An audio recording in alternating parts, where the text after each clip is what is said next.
ओम शांति। भाग्य विधाता भाग 2। इस पुस्तक में आज हम पढ़ेंगे बाबा साक्षात फरिश्ते थे। इस विषय पर ब्रह्मा कुमार ओम प्रकाश भाई जी अपने अनुभव सुनाते हैं। चलिए आज हम इसे पढ़ते हैं। बात सन 1953 की है। दिल्ली विश्वविद्यालय में मेरी नई नई नौकरी लगी थी। मेरे कार्यालय के पास ही पोस्ट ऑफिस था। वहाँ एक ब्रह्मा कुमार भाई सेवारत था। एक दिन वह श्रीमद् भगवद गीता से संबंधित कुछ लेख टाइप कराने के लिए मेरे पास आया।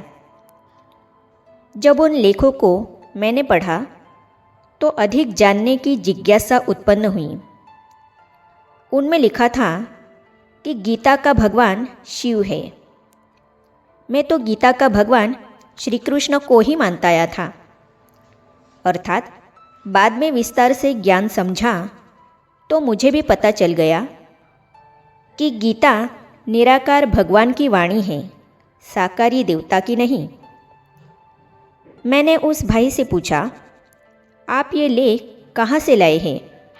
उसने कहा, माउंट आबू से देवियाँ आई हैं, शांति का संदेश देती हैं। आपके लिए वहाँ जाना अच्छा रहेगा। इस प्रकार उस भाई ने मुझे प्रेरित किया ब्रह्मा कुमारी आश्रम जाने के लिए। पता भी बताया। साक्षात देवी। दिल्ली का पहला सेवा केंद्र कमला नगर में उन्हीं दिनों खुला था। मैं सीढ़ियाँ चढ़कर ऊपर गया। जिस बहन ने दरवाज़ा खोला मुझे वो असाधारण नजर आई। एकदम साक्षात देवी लगी। मेरे पर यह पहला प्रभाव बहुत गहरा पड़ा। उसकी रूहानियत, पवित्रता और सादगी देखकर मैं जैसे कि खो गया। भाई ने मुझे कहा था, देवियाँ आई है। मुझे 100% विश्वास हो गया कि सचमुच यह चेतन देवी ही है। अगले दिन से ज्ञान का कोर्स प्रारंभ हो गया। पहले पार्ट में मुझसे मेरा नाम पूछा गया। मैंने कहा, ओम प्रकाश। बहन ने कहा, यह तो बहुत अच्छा है, आप है ही प्रकाश स्वरूप आत्मा। दूसरी बात बताई कि आप कलयुगी नहीं, सतयुगी आत्मा है, एकदम पवित्र। तीसरी बात बताई कि जब चलते हो, कार्य व्यवहार में आते हो, तो यह समझो कि हम साधारण नहीं हैं, विशेष है। पहला पाठ पढ़कर मैं चला गया और सारा दिन हर संकल्प में इन तीनों अभ्यासों को व्यवहारिक जीवन में लागू करता रहा। इसका बहुत सुंदर परिणाम निकला। मुझे हल्कापन महसूस हुआ। जीवन जैसे उड़ रहा है ऐसा लगने लगा। अनावश्यक इच्छाएं समाप्त होती चली गई। अगले दिन योग का पाठ पढ़ा। उसमें बताया गया कि आत्मा का मूल घर परमधाम है। आत्मा वहीं से सृष्टि मंच पर आती है। आपको चलते फिरते, कार्य व्यवहार में आते बुद्धि से परमधाम में ही रहना है। हमने इसका भी अभ्यास किया। इससे फ़ायदा यह हुआ कि 30 मील साइकिल चलाने पर भी थकावट नहीं होती थी।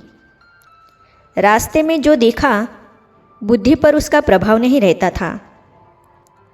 हम एकदम निर्भय हो गए। अनावश्यक इच्छाएं समाप्त होती चली गई।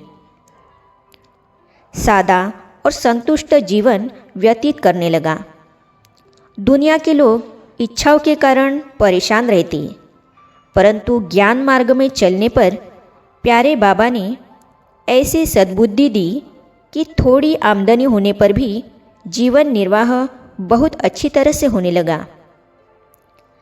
कोर्स पूरा होने पर बहन ने पूछा, 3 सेनाएं हैं, कौरव सेना, पांडव सेना और यादव सेना। आप कौन सी में शामिल हैं? मैंने कहा, पांडव सेना में। इस प्रकार प्रश्न पूछना मुझे बहुत रमणीक लगा। योग की नींव मजबूत बनी। इसके बाद 5 किलोमीटर पैदल चलकर प्रतिदिन सुबह 4 बजे क्लास में आने लगा। 2 वर्षों तक घर वालों को पता ही नहीं पड़ा कि मैं कहाँ जाता हूँ, परंतु इतना उनको विश्वास था कि जहाँ भी जाता है अच्छी जगह ही जाता है। मैं गुप्त रूप में ज्ञान धारण करता गया। मैं उर्दू भाषा जानता था, इसीलिए सिंधी भाषा में छपी मुरली आसानी से पढ़ लेता था। कार्यालय में मुरली साथ ले जाता था और समय मिलने पर पढ़ता रहता था। प्रारंभ में ही मैंने 3 बातों का बहुत ध्यान रखा। पहला, आहार शुद्धि, दूसरा, संग की शुद्धि और तीसरा, प्रतिदिन क्लास करना।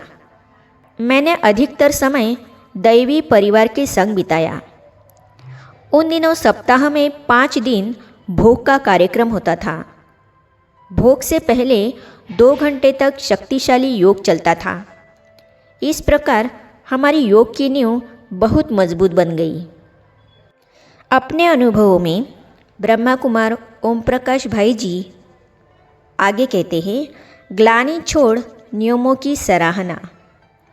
हमारे कार्यालय में चाय पार्टी बहुत होती थी। जब मुझे बाबा के द्वारा यह जानकारी मिली कि अन्न का मन पर गहरा प्रभाव होता है, तो मैंने योग युक्त भोजन खाने का पक्का प्रण कर लिया। तो इन अनुभवों को हम पढ़ेंगे अगली कड़ी में। तो ये जानने और पढ़ने के लिए इस चैनल को सब्सक्राइब करने के साथ ही साइड में जो बेल आइकॉन है उसे भी क्लिक कीजिए, ताकि आने वाली सभी वीडियो और अब तक की सारी वीडियो आप तक पहुंचती रहेगी। ओम शांति।